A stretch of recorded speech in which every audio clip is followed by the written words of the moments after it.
placed on the municipal clerk's bulletin board and mailing a copy of same to the press and the Cape May County Herald on January 6th, 2018. Will everyone please rise to salute the flag? I pledge allegiance to the flag of the United States of America and to the republic for which it stands, one nation, under God, indivisible, with liberty and justice for all.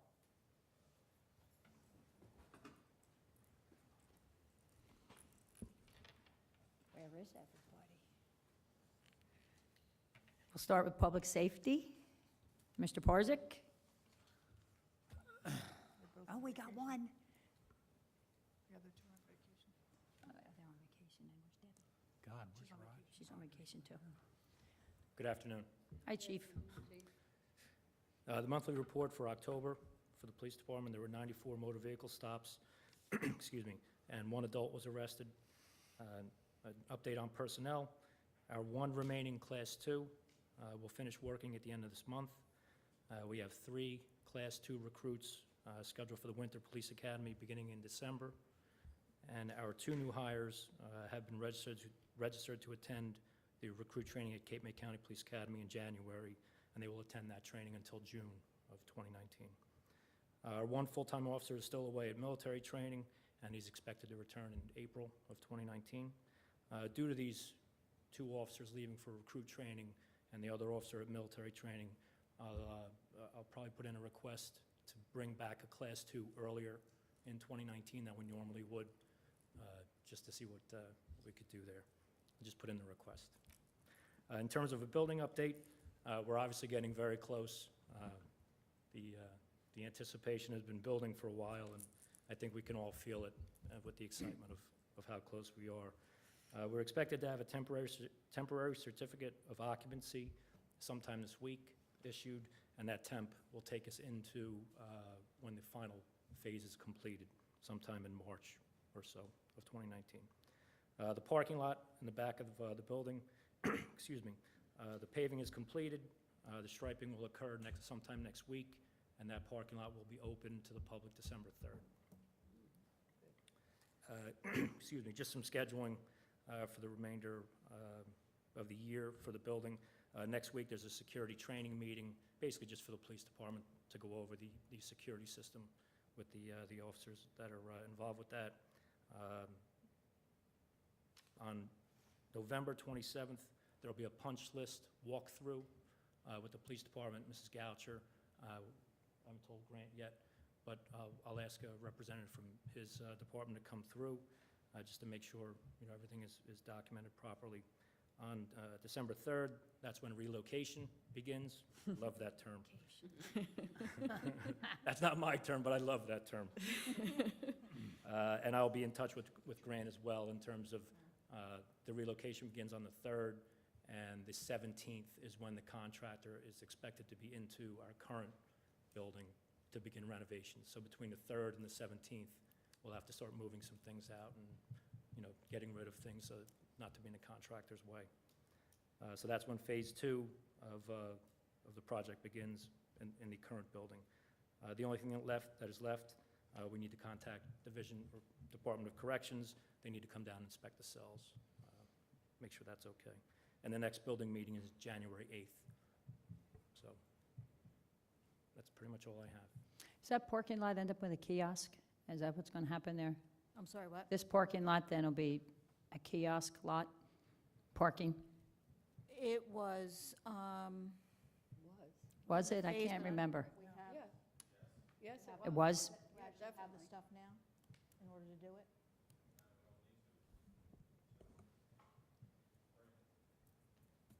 Couldn't So remember. yes. it'll be free till start spring. Okay. Looks gigantic, It does. doesn't it look big? It does.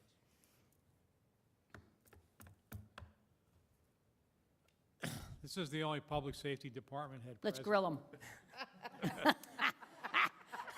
That's what I love best. You've got to fill up another half an hour. Do you, You do a do you want a little big offshoot. red bow for the building for Christmas? Not even necessary. Not even, the big smiles are all we need. That's enough.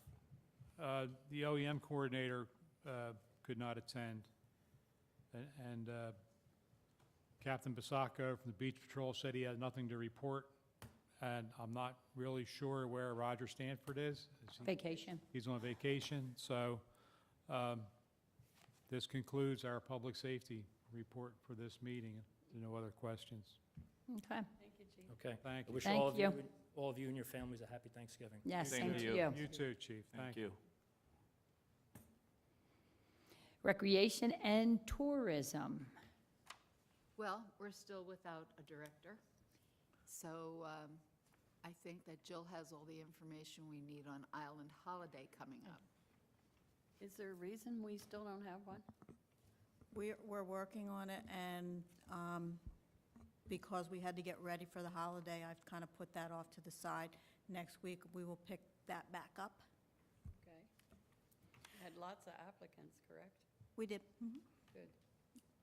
Okay, we had a meeting on Wednesday, the 14th, with Public Works and the Police Department to review all the details of the upcoming event. We've received 42 parade registrations so far. As a comparison, we had 45 official in 2017, so we're close. Good. And there's still a couple days. All of our entertainment has been confirmed. The transformation of the Water Tower Plaza into Pine Tree Harbor is underway. The concession stands are in place and are currently being decorated. The carousel has been delivered, and they are assembling it right now. The special promotional ornament has been created, and has been received, and they will be awarded to all the scavenger hunt participants, and the chamber will be running the actual scavenger hunt, and we'll turn over the ornaments to them.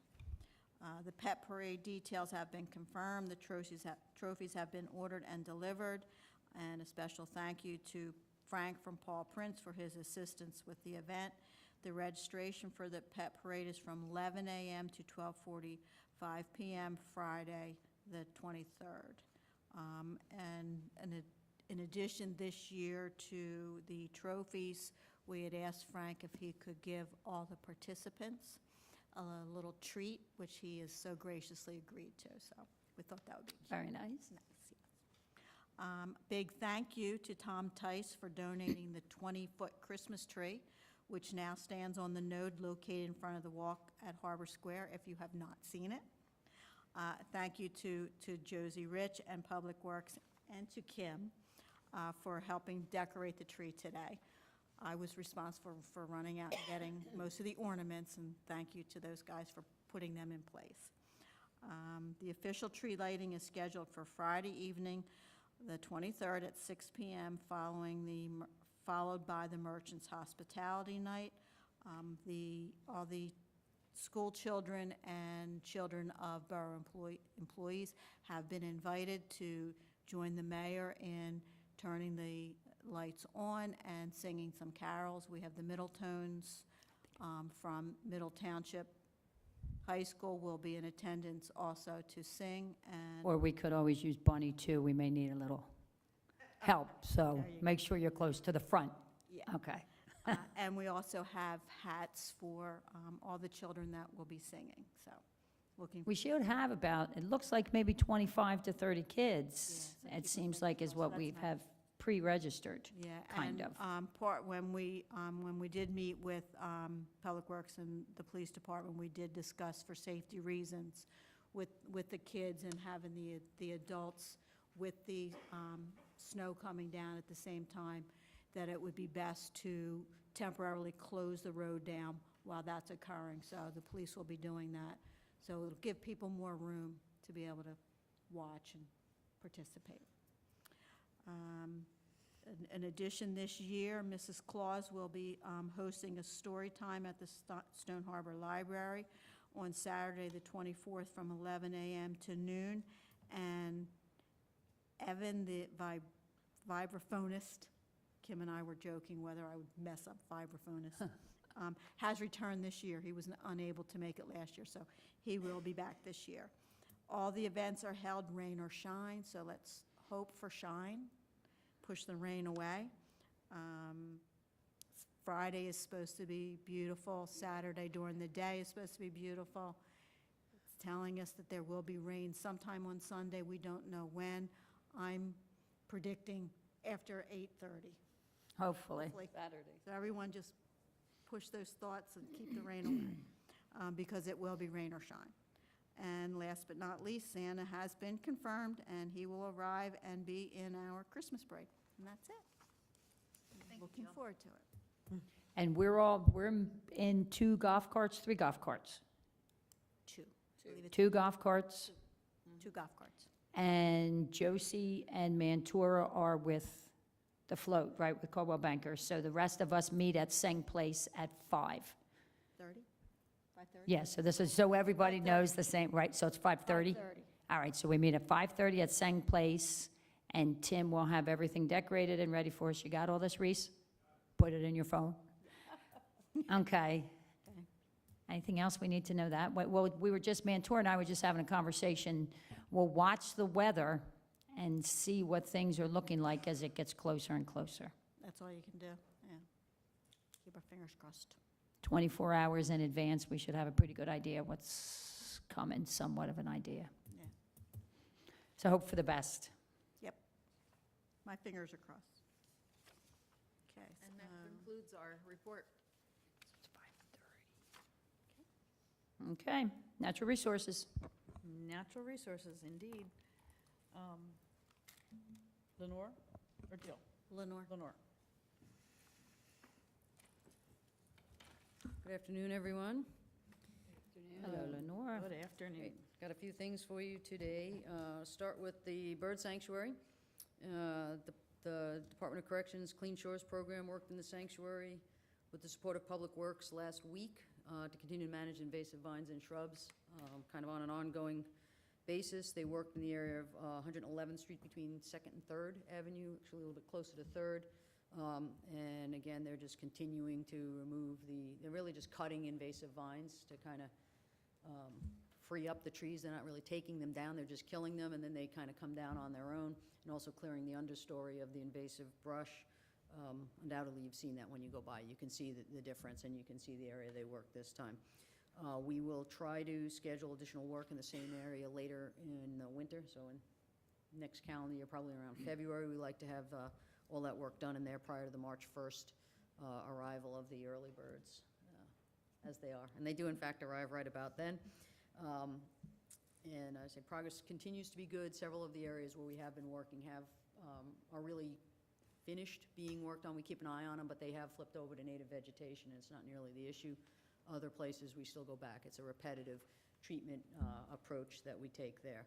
So I hope you've noticed an improvement there, and there definitely is an improvement in habitat quality out there.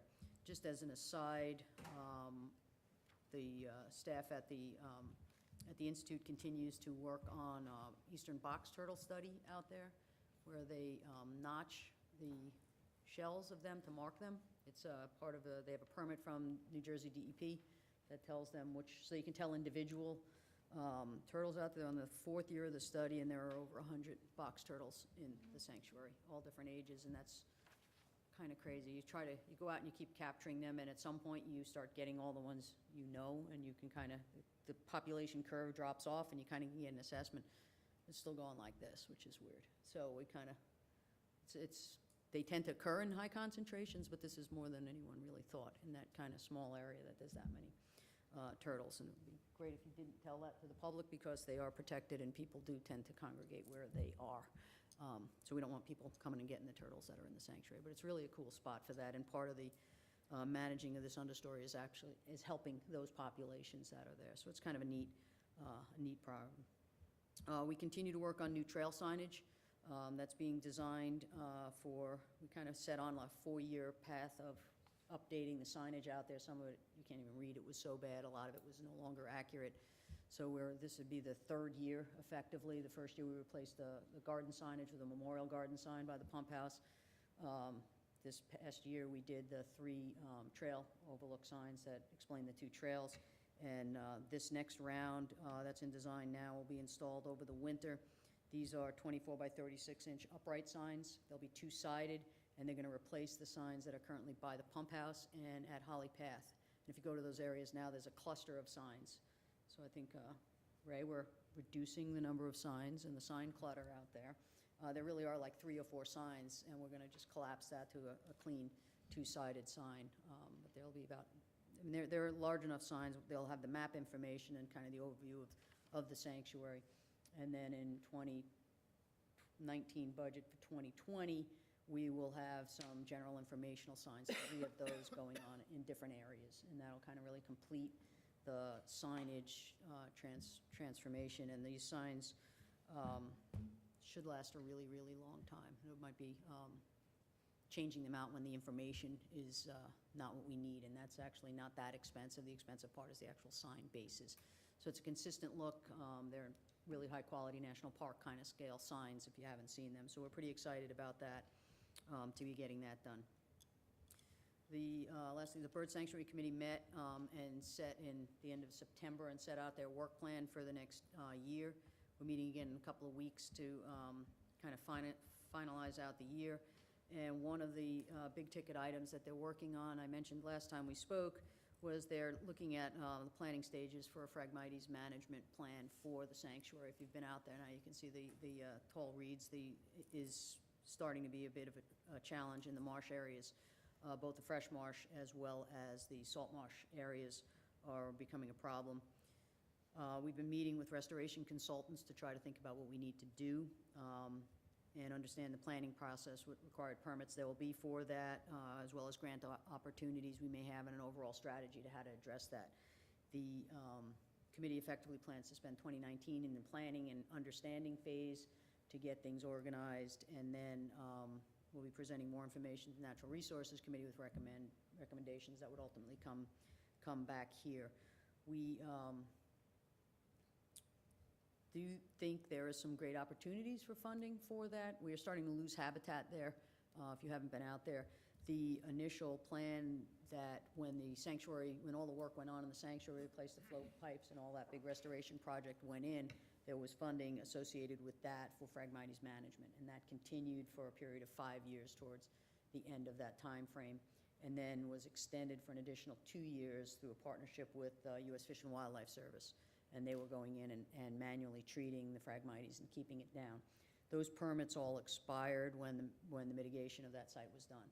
So about 4 years ago, the permits expired, but the Fish and Wildlife could do that without the permits. I mean, they were under a different umbrella. So it's only really been about 3 years that we have not been managing the Phragmites, and in that time frame, I think there's been a notable jump back in the management. So we will need permits, and there's a lot of steps into doing that. So expect to be hearing more about that as we work through some of these ideas and thoughts.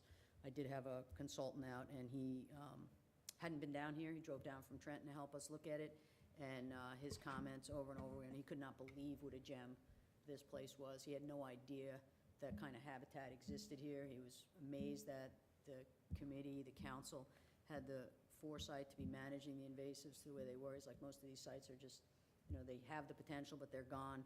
And he thought there was a lot of opportunities to partner with the state and with feds to maintain this site, and getting a handle on the frag he thought was really key. So it was interesting to hear that, because I kind of have that sense, but when you hear it from people that kind of show up from outside, it's nice to be reminded.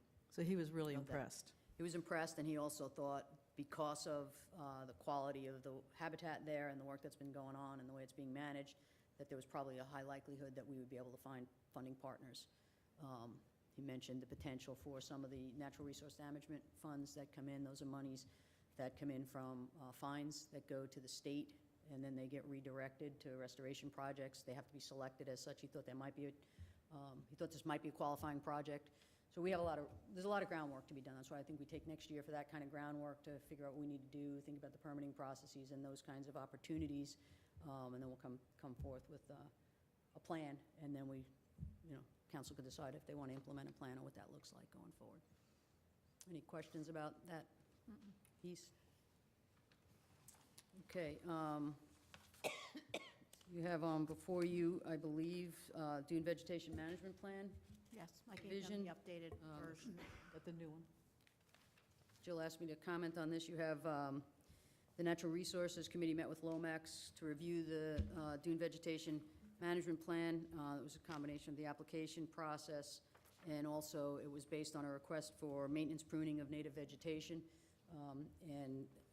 As this is, when you do the first one, you start finding things that you didn't necessarily think about to address, and the committee felt it would be beneficial to clarify a few points that were not really adequately addressed initially.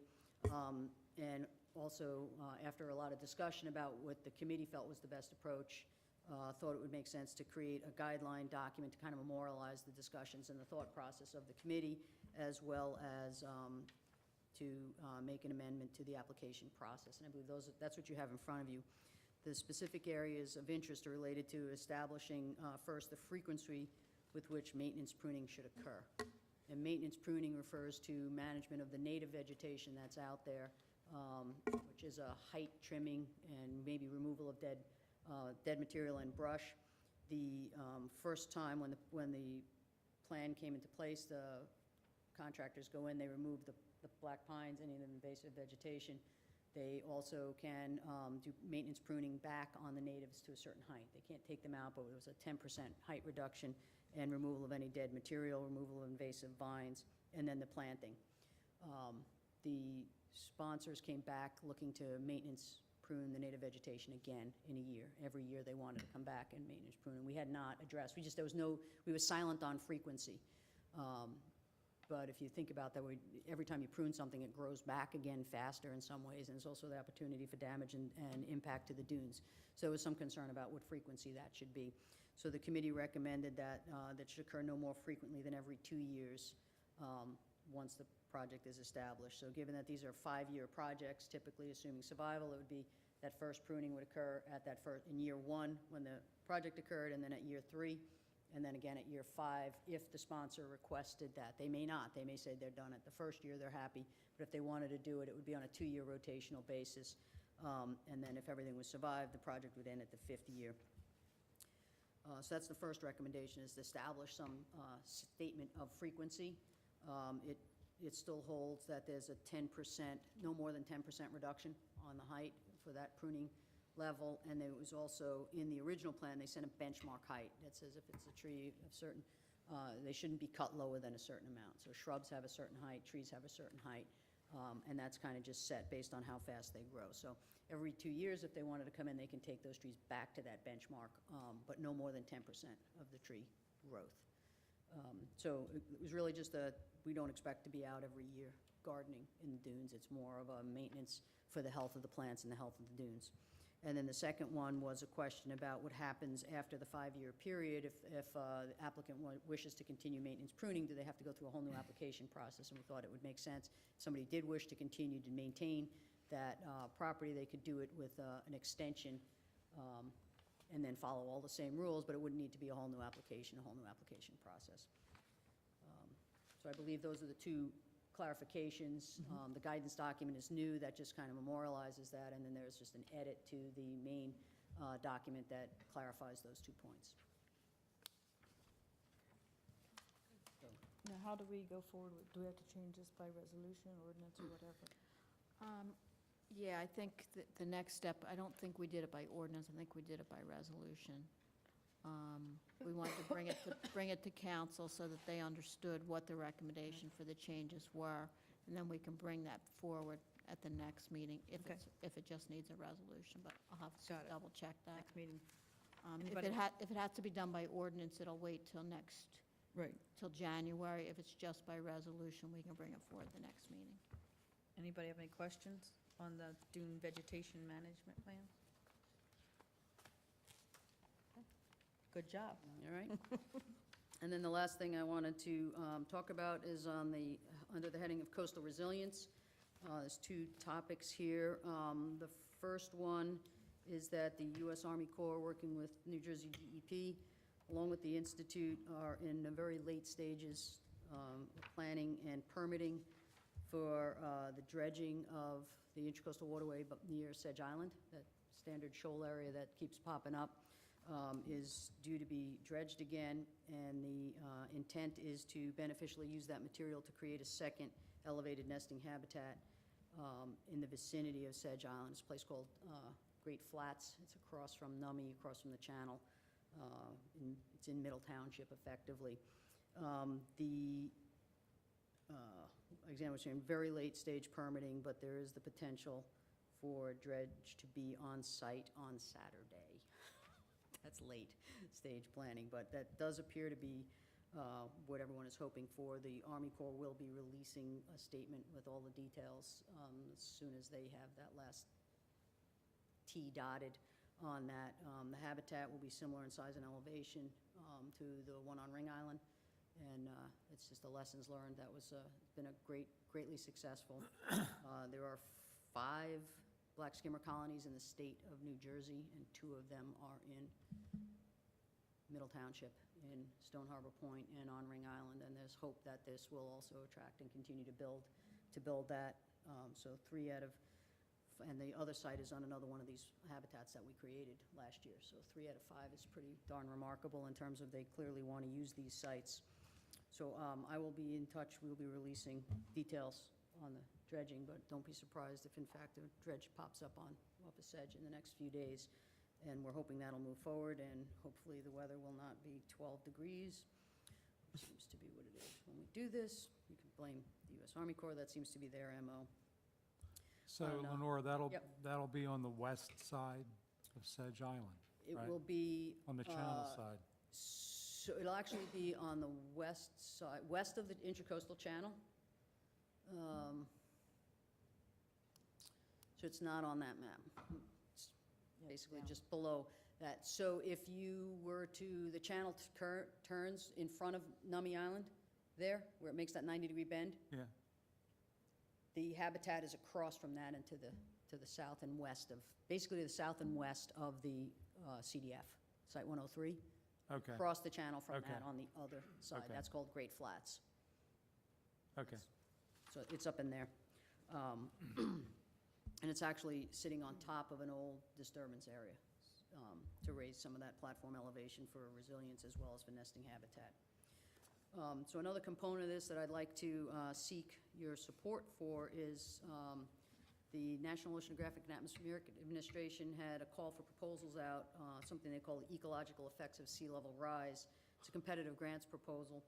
And we got together at the Wetlands Institute with the Army Corps Philadelphia District, US DEP, the U.S. Army Corps' Engineering Research and Development Center, that's their national research arm, got together and submitted a letter of intent to apply for a grant.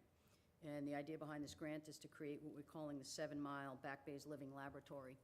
And this is the area behind 7 Mile Island, as you know, has been a focus of research and development in the state of New Jersey for testing demonstration of beneficial use projects.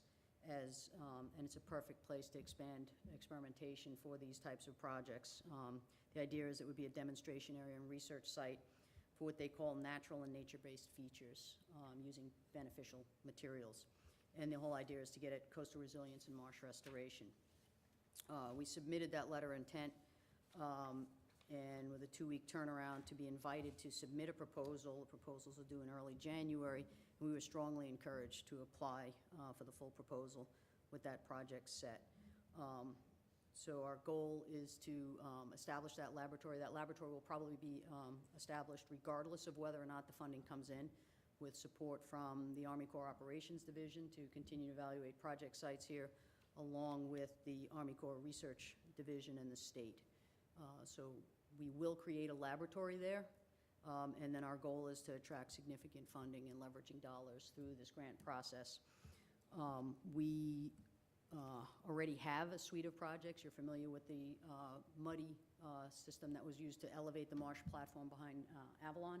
That's been in existence. Now there will be 2 elevated nesting bird habitats in the same area using sand. So from a research perspective, we have an opportunity to look at how you use mud dredge materials, how you use sand dredge materials. We also are looking at 2 new novel ways to build mud flats and to stop edge erosion of marshes is kind of a focus of that has not been done anywhere on the East Coast. It's been done in Europe, and there's some pretty interesting places that may look good to do that in this area as well. So I think it's really exciting. The Wetlands Institute was founded nearly 50 years ago by Herbert Mills when he bought 6,000 acres of land here, and the institute itself sits at the geographic heart of what he viewed as a giant laboratory. And then he was protecting and preserving these marshes. Almost all of that land was converted into what is the Cape May Wetlands Wildlife Management Area, which is where this project would now sit. And these are the contemporary issues of our time, and it's totally appropriate and really perfect for us to be taking a lead on this. We're looking for the borough to partner with us on this to be kind of our municipal test bed, along with Borough of Avalon and Middle Township have also been invited to do that. We're basically asking you to work with us, to be collaborative and engage with us. The idea is to test management strategies, identify new places where we might be able to do these projects. We're trying to reduce barriers to implementation of these projects, so in the event that there is a way for some of the dredge material that the borough needs to manage can be utilized in some of these ways. Site 103 is sitting there with, what do you do with it, how do you do this? This would all wrap into, from basically from Townsend Inlet to Hereford Inlet, from the Barrier Island to the mainland, how do we create a focal point for understanding how to work these projects? So that's what we're here to ask.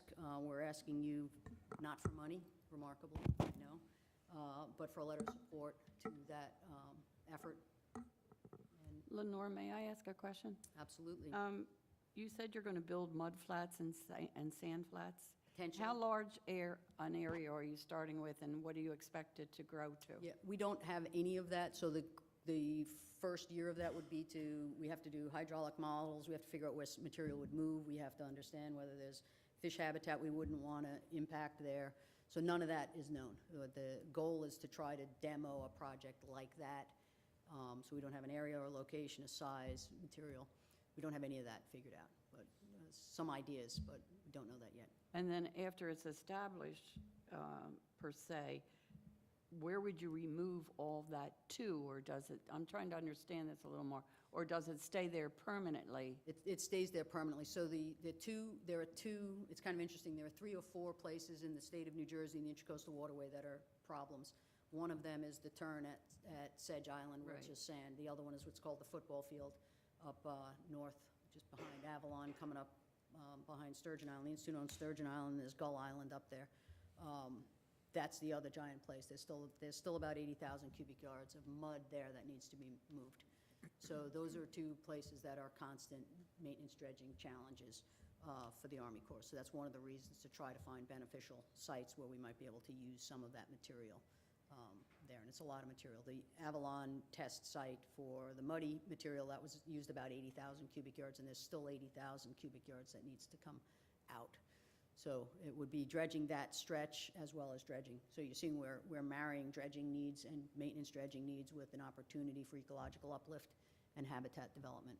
Well, Now, on those, there already is habitat on those. There's birds, and so now what happens to them? Do they just stay or leave when you start that lab? So it depends. So the Avalon site was a fragmented marsh that was failing.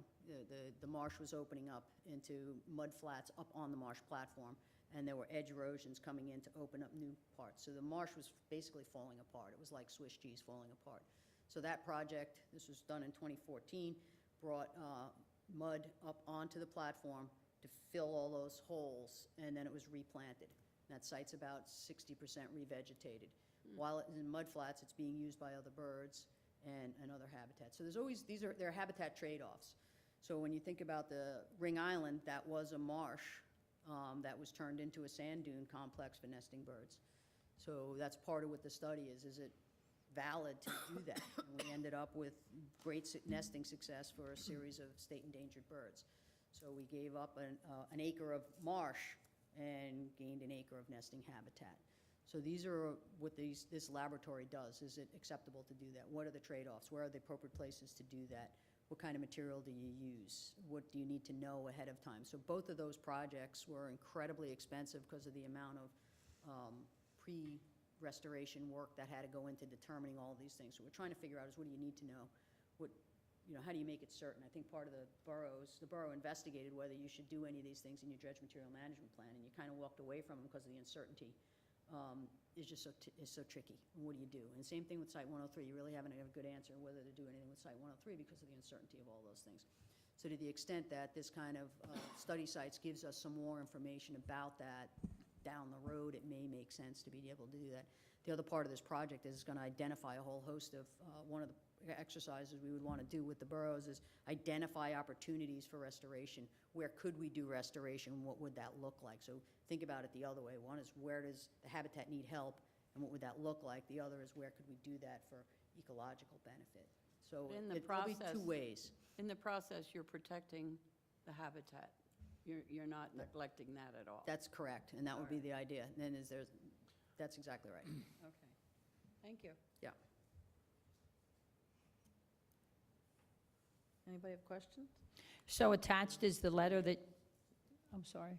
So we need a motion to prepare a letter that, Is it, that there's a letter attached? I'm assuming it's already been prepared, is that what? And who's Ms. Golden? That's the grant administrator at NOAA that would read that's who we would be submitting the grant to. So an application has to accompany the letter, is that, or that you're doing the grant and asking for us with a letter of support as part of your grant application? That's correct. It Okay. needs to be uploaded at the same time the grant is uploaded. Okay. We have a little time to do that, but knowing the holidays and knowing, I didn't know if it needed to be a resolution, I didn't know what your time sequence is. So And Avalon will be doing the same, and And it'll- courthouse. Yeah, well, both of them are interested, have agreed, and I'm going to be doing similar kinds of information to them. So what do? We don't, Motion or resolution? right? Did they Okay. say they wanted a resolution or just a letter? We just need a support letter. Okay, and I think a So we can- motion yeah. authorizing you to sign the support Okay. letter should be sufficient. If we're comfortable, we can do it today in the regular council meeting if everybody's comfortable. Okay. We'll add it to the end of the meeting. All right? That's Any other questions of Lenore? great, thank you. Have a Thank nice you. holiday. No Exciting. rain. Exciting stuff. That's it. Exciting, exciting.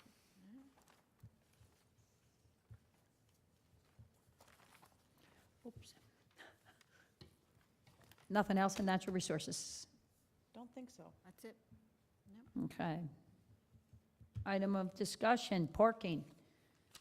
108th, 109th, 110th, Okay. 200 blocks.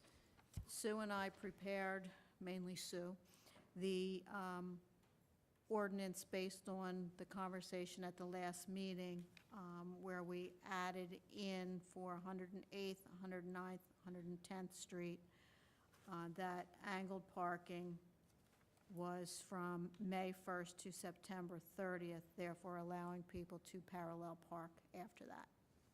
So basically, that's what we've incorporated into here. We wanted to just make sure that that was in fact what you were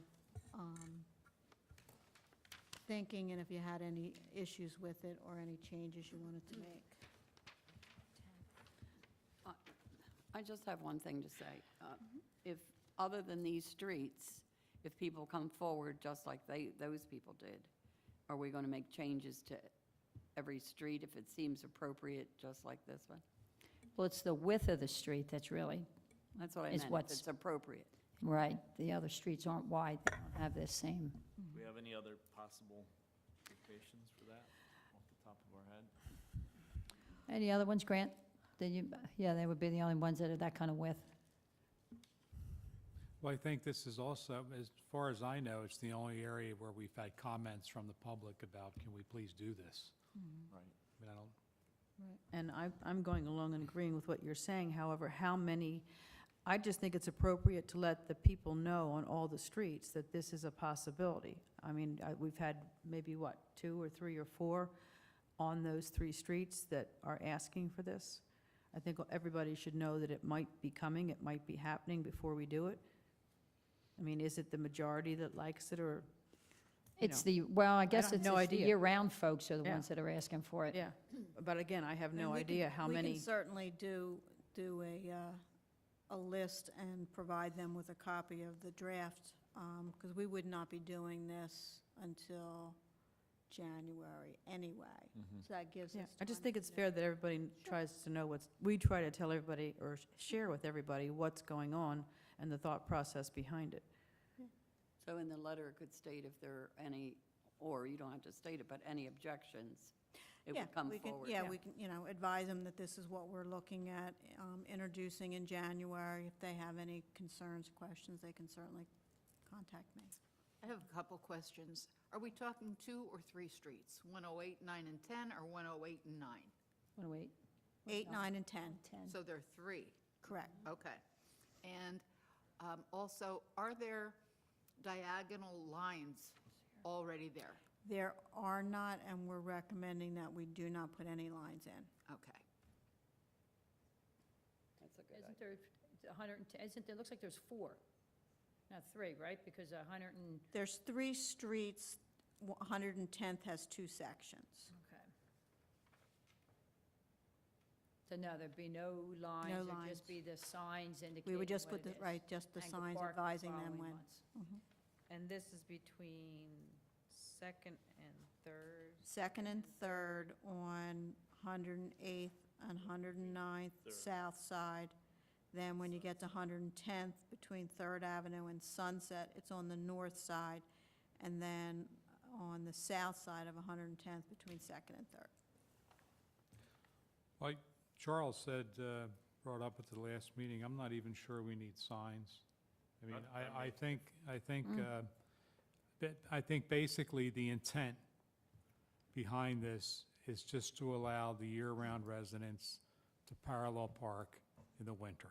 That's what this is. And If we can, right, if we You can legally know- do this without installing signs, I'd prefer that. Why go through the exercise of, I mean, For that random guy who's renting a house and pulls in the wrong way and the whole shebang. Right. I think if you, I think, Tic-tac-toe. I think the signs can be relatively simple. Park cars headed into curb, May 1st to, what is it, October 31st? But again, do the neighbors want those signs there? That's a. Signs already? I don't know why we even have to do it, to tell you the truth. Why can't we just tell the police, don't ticket them on that couple streets? Is that illegal? Yes. It is? Wait a minute. If you have an Mark- ordinance. Well, Mark Caravan, have is it that as a chief. illegal? I think it's like subjective You enforcement. would have to modify your ordinance to comport with that. Yeah. Right. Well, I think that was the intent of this, was to modify the ordinance Right. so that the police chief can allow people to park parallel in the off-season. Right. And this accomplishes that. Now, is it going to turn it into a Wild West show come May? I wouldn't think so. Right. So I think these people all talk to one another, and And it's pretty hard to train police officers and say, but don't enforce something on the following Right. blocks. I don't think that, I don't even think that's legal to Kinda say makes that. it- Right. I don't think we can tell the police I department, agree. you're And- parking the and- wrong So way. it's kind of, because if The you, other point would be, I mean, it's on the books, and if someone, just general public, has an issue, they can come They in can come. and they can sign a complaint. So I think, I think it Is needs to be Is clear. it better if this reads, the ordinance, we change the ordinance that in the off-season, you can choose to park either way, and then that way, no sign is needed in the off-season? No, I think you want, I don't think you want to mesh one way or the That other. way, That's a that free-for-all. It's way, either, that way, Kinda that way. what you're either straight in, you're either parallel or you're, But that's kind of what And exists this- I right think now, this we're is just making cleaner. it legal for you to. and that's what they do on Golden Gate, is sometimes Right. parallel, sometimes angle. no. Never. Always angle? Always angle. And nobody abuses it. I think at the And there's last, only one, I'm sorry, there's only one sign as you make the turn. Mhm. That's it. Yep. You don't see anything else, but Yeah. after a while, people get to know it, you know, I mean, nobody does it. I think at the last meeting, we kind of, I thought we had agreed that we would do this and then see how it works for a year. And- But it has to be And it- done by yeah, we ordinance. have- We can't Yeah, just it has to be Correct. done. say, right. oh, don't Yes, park it that has to be way. done by ordinance, correct. Yeah, And we're going to do you can it. always change it. by And if it turns into a mess after a Right. year, then we'll have to look at it Yeah. again. But Nothing's ever totally permanent. And it's what they're doing now, so I don't even think it's going to be any. Yeah, I don't think. And in anticipation of January, we can notice people now, and then we can introduce it right after the first of the year and be done. And we are going to do this, we're going to confirm it with a letter for all of the residents. Correct. That's a good idea.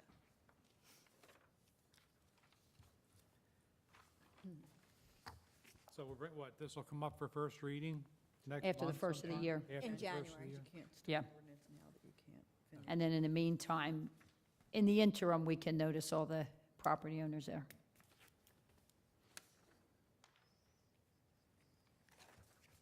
Anything else from that? Under that, no, I did want to take the liberty, if we had some time, to talk about the setback ordinance that we have on the regular agenda. There were some questions from a couple council people, and I thought if Ray was here, we could take that opportunity to just talk about it a little bit more, so I think people have a better understanding of what the ordinance will actually do, if that's okay. Yep. Please come up, Ray.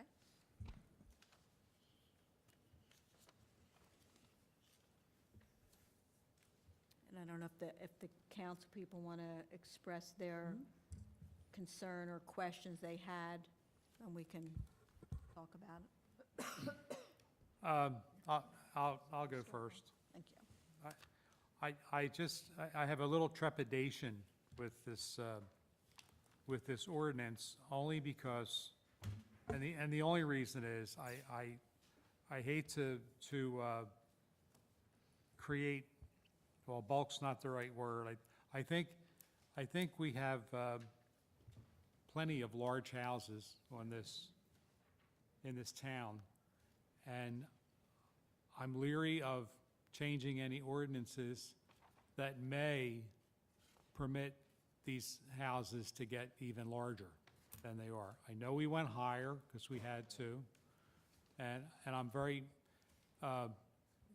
whether it's right or wrong, protective of the setbacks on the side yards. Now we want to encroach in the front yard, and I would just like to get some kind of assurance. I wasn't able to go to the planning board meeting when this was discussed at length. And I understand that it was said there that this ordinance would not increase the square footage of the homes. And I'm just trying to get some assurance that we're not about to do something here that we're going to regret in the future. I understand that the houses are higher now, and I understand that creates a problem with how we place these steps and how far they can go. I just don't want this to be used to somehow even create a larger living space. After last month's discussion and bringing to mind what you said and thinking about that from last month, the actual living space, the occupiable space will not be increased. But because we had discussed at the planning board, at first we were going to limit the size of a landing, and then we took that out.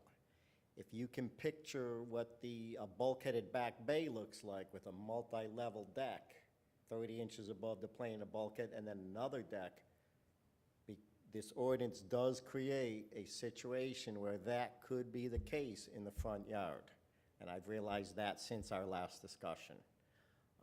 Because we are allowing landings to be within 5 feet setbacks without a dimension on that landing. You could have huge porches going up on the front. You're still limited to 70% area for your lot coverage and 25% for building coverage, but the building coverage, only an enclosed porch would be included in building coverage. A wide open one is not included. So that's included in lot coverage. So after consideration of our last meeting, it would be possible to create what's going on in the back bay on bulkheaded properties, multi-level decks in the front yard. So that is a valid concern. See, that's why I don't. So I get With not putting, or there's two ways. We could go back to limiting the dimensions, or we could define, right now, landing is not defined in our ordinance. We have porches, open and enclosed. and we have decks, but if we were to define landings somehow to say that it's not a deck on in the front of your house or something like that, so there's two ways it could be addressed, which, I think one of the questions was if they've maxed out their building area for the home, and they have an open porch based on this ordinance, are they allowed to enclose that porch, therefore increasing the size of the home? not without coming to me with a zoning permit, and I'm gonna request, what is your building coverage right now? And what are you proposing, or how much will this enclosed porch add to the building coverage? Because we're limited to 25%, we're not gonna change that. I think that's the major concern, and I know it's Ray's major concern, is that everything else remains the same. So that your impervious coverage, your total coverage, your building coverage, your habitable square footage, none of that is increased. That's all the same under Right. the new ordinance. The side yard setback is identical. The change occurs in the front. However, that change is at the expense of square footage elsewhere where you'd otherwise put it. So the change is limited to the front, to the front yard area and the setback. The other important thing is that under the existing ordinance that is in place now, you're actually allowed to encroach up to 5 feet. However, it just limits the amount of your square footage of your actual front porch. And I think that's where a lot of the design professionals are having a real struggle, because what you end up doing is designing these stairs which, you know, when you need to, can come up to the 5-foot front yard setback, but then now you have, and if you can refresh my recollection as to the square footage of that front porch that you're limited to, when you do that, Well, it would be 25 square foot, 5 by 5. yeah, 5 by 5, it looks kind of absurd from an architectural standpoint to install such a front porch on a home of, you know, the caliber that, you know, Stone Harbor is known for, especially in new construction. So it's, I mean, there's a lot of area for design here where I think design implementation, where Stone Harbor is really going to benefit from this, not only from access to the home from a purely physical standpoint, having a greater rise and run on your stair treads to make easier access as you go steeper up into these higher elevations, but the design aesthetic across the board is going to improve greatly with this. So I definitely understand the concerns. I don't see any changes. The planning board vetted this over, I mean, this is probably over six months period now, scrutinizing it to make sure that it's in place in the right form and fashion. So I don't know if there's other concerns. Well, I have concerns. And in fact, one of the pictures that you provided us with the large house that has the 2 decks on, I'm going to say that is the front of it, and then the stairs come on the side. I don't see that that's not aesthetically pleasing. I think that people have done a fantastic job in following our present ordinances. I know that they have to go up high, and trust me, the chief of police left. I ride around this town because I'm fascinated by the homes. I go up and down every single street, and I am impressed as to how people have abided by our ordinances due to the fact that they have to go up so high. I mean, it was sort of scary at first, but that picture does not offend me. I would love to have, I don't think it's offensive, but wouldn't you agree that when you stare at a brick wall like that versus a stair set that would break up that large brick wall, that would be more architecturally pleasing? well, I mean, that seems- taste and pleasing to everyone is impossible. Oh, I mean, you it's know. Obviously Yeah. subjective. That does not offend me. I would- Obvious from that. I would live in that, Photo. I would live in that house. I don't see it. I think they've worked I think we all. with our ordinances to do the best that they could. I built that house and designed it, so thank you. Oh, I appreciate that. well, there you go. Well, you The did. compliment, Well, however. however, I will you say did a cate- fantastic job, and I would buy that house, and I would live in it. I love the way the porch goes across the Categorically. front, down, the steps are down the side. I think it's brilliant. Good for you, Charles. You get an A+ on that. The So why are you, commentary that why aren't you liking this if you're, I think it's the best of what is otherwise a not ideal situation, and I think this ordinance rectifies that situation.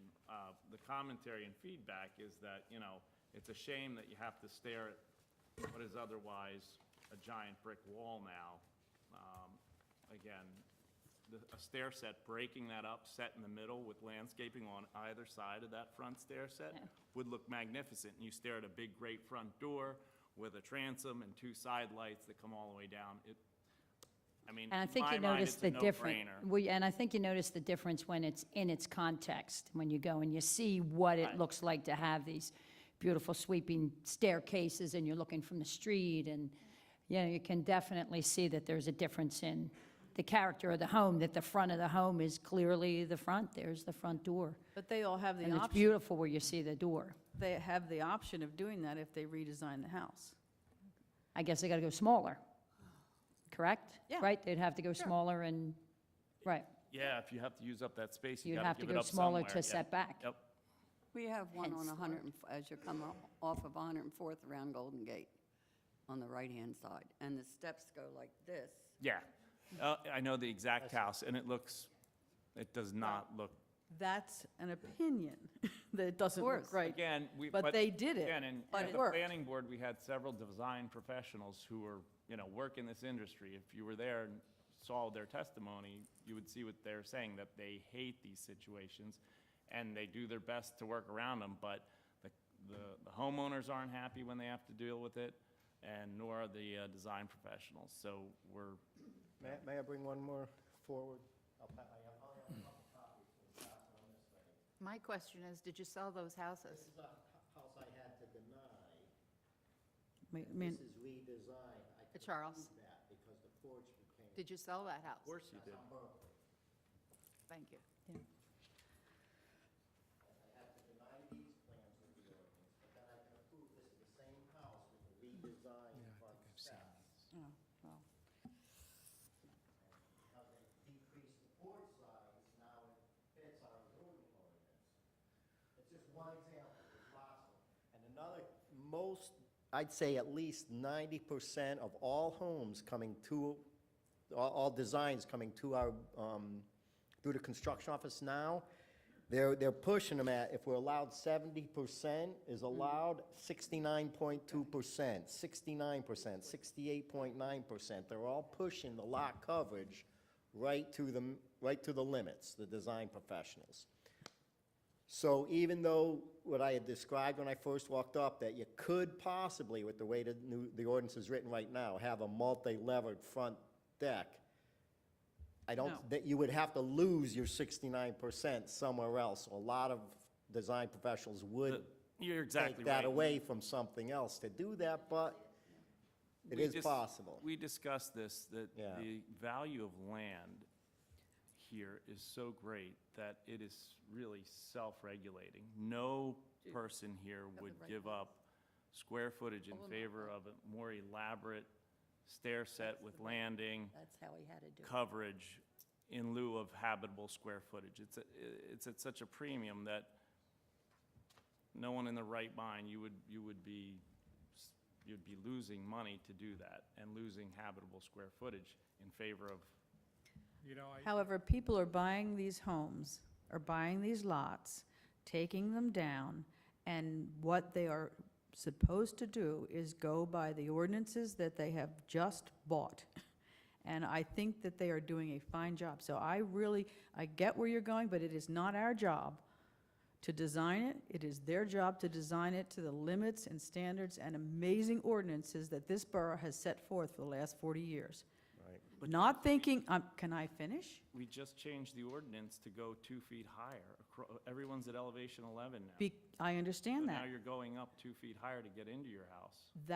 That is something that we had to do. That does not mean we have to change the Right, footprint, and this put compensates steps. for that higher elevation. I rest my case. I have confidence in construction, I have confidence in people buying homes, I have confidence in people who are designing homes. If it has to be a little bit smaller to get it the way they want, we have all had to do that as we were building, no matter where we were. You come into a community that's going ahead with flood elevation, being proactive. I'm not saying you don't change and rearrange things. I just don't see that this is the way to go right now. So I'm not in favor of it. Ray, let me ask you this question. So the planning board has come forward, our zoning office has come forward in saying that this is the way we should go. Is that correct? I would say mostly design professionals are requesting it. But the planning board already Yes. the has plan- agreed to it? Yes. The design what, 6 professionals months? absolutely want to build the biggest and max out things. I get that. That's nothing new. That's nothing new. Right. However, we have standards that if we think they should be changed, it should have come from, well, The planning board. the planning board. However, all of us have done this in the past that have built homes here. The people that are coming in should be abide by the same rules. And I know we've gone higher. I get it. I'm not stupid. Well, it followed the process, so it goes from planning board to council and being discussed and will be voted on. So, I'll repeat myself, just so I understand, that you don't anticipate this resulting in any increased square footage inside the house? It definitely can't. Definitely not. Inside the house, no. Okay. Can't. So what about, Front yard again. do we need to do something with the front landings? Do we need to address or stipulate in the ordinance I think if, some, like I say, either dimension it or define it. Define landing versus porch, maybe. Or limit the dimensions of it. But like I say, I don't see it happening, but the way the ordinance is written, it's a possibility.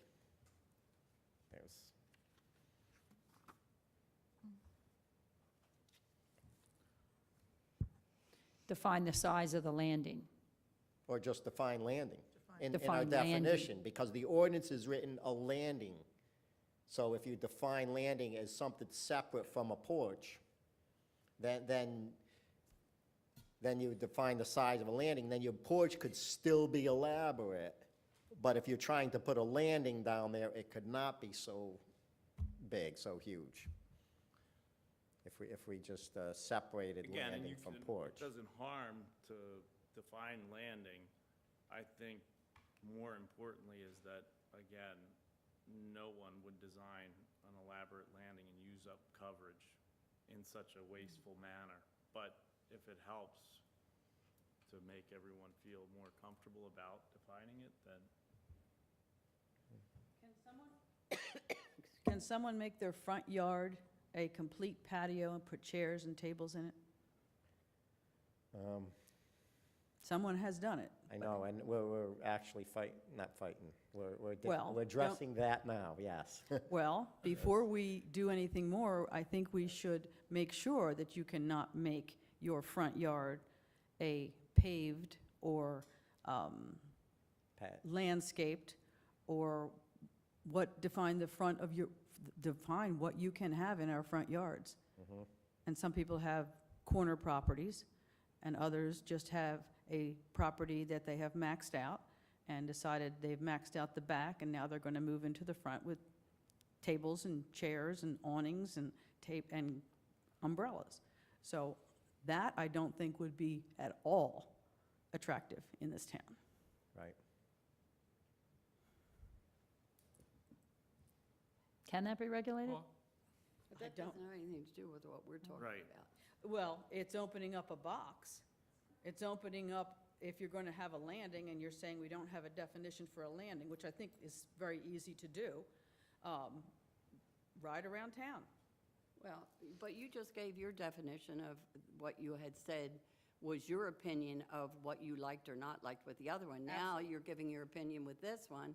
On the contrary, when It's other not on the people have... contrary. I don't think you would want your neighbor to start putting tables and chairs in in their front yard.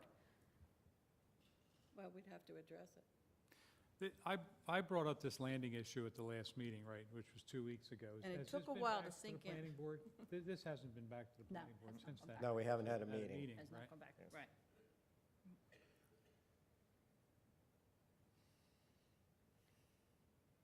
But didn't you just tell me, am I hearing things, you studied it for 6 months on the planning It's board? been discussed in the planning board for several months. Yeah, Yeah, several the months, initial 4 to 6 discussion, months. yeah. And then it was not discussed for a while, then brought back. And at the meeting, there is a couple of the architects have attend the meetings with regularity and have spoken in favor of it, yes. Did anybody at planning board vote against it? I was not there. No, I know we did have the discussion going back and forth on the size of a landing, but we We did, did. I the think board we decided all- to leave it the way it was. We all agreed that the valuable nature of land here and the importance of the design aesthetic is self-regulating, that no one in their right mind would put an absurdity in terms of the landing in place. We did limit the height of that, Yes, we That land. limited it to 8 feet, so that it couldn't be, Right. yes. NAVD 88, yes. Right. Which is, like we say, that's what we have in the backyards now. You got the limit of the lower deck than the upper deck. And that's what I started thinking about after speaking to Ray. Yes.